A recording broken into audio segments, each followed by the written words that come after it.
Le temps nous est compté maintenant.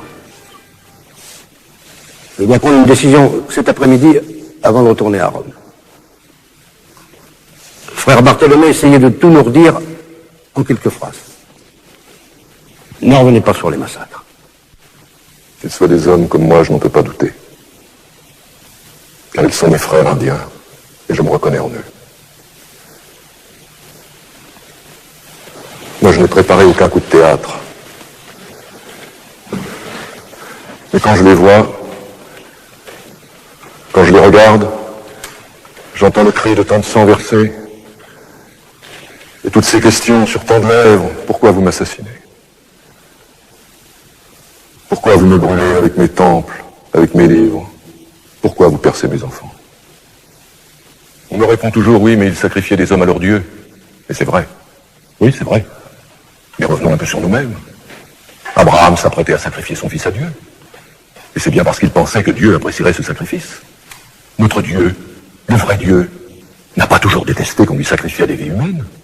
Il a même donné son fils en sacrifice. La comparaison est très excessive. Éminence, le sacrifice donne à Dieu la preuve de notre adoration. Ces hommes que la vraie foi n'avait pas encore éclairés et qui subissaient aveuglément la loi naturelle offraient à leur faux Dieu ce qu'ils avaient de plus précieux. L'argument est spécieux, il met en parallèle une supposition et un fait déclaré, il est insoutenable. Professeur, c'est à moi d'en juger, n'intervenez pas.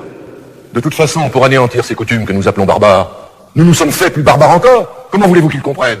Vous leur dites, il ne faut pas tuer ton semblable, sous aucun prétexte. Et pour que ce soit bien clair, vous les tuez. À supposer qu'ils soient nos semblables, car si l'on en croit Aristote... Aristote est aboli. Aristote est un païen qui brûle dans les feux de l'enfer. Aujourd'hui, nous parlons au nom du Christ. La parole d'Aristote était une erreur terrible, tyrannique, infernale. Toute la philosophie chrétienne la condamne. Que lisons-nous à chaque page des évangiles? Que tout homme est mon semblable, et que je dois le traiter comme je voudrais qu'il me traite. Les Espagnols ont jailli comme des loups au milieu des brebis, mais le Christ a dit tout le contraire. Je vous envoie comme des brebis, au milieu des loups. Voulez-vous entendre Saint Paul?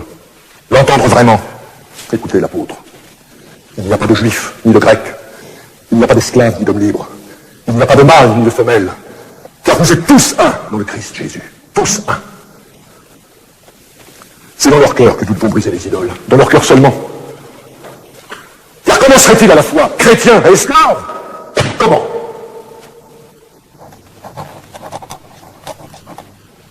Que proposez-vous, frère Bartholomé? J'ai appris une chose. C'est que la vérité s'avance toute seule, fragile.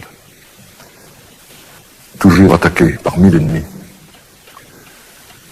Le mensonge, au contraire, a beaucoup d'auxiliaires.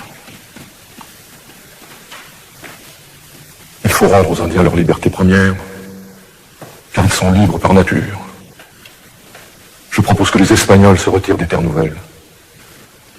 Sinon, l'Espagne sera maudite et durement frappée par Dieu. Non. C'est précisément le contraire.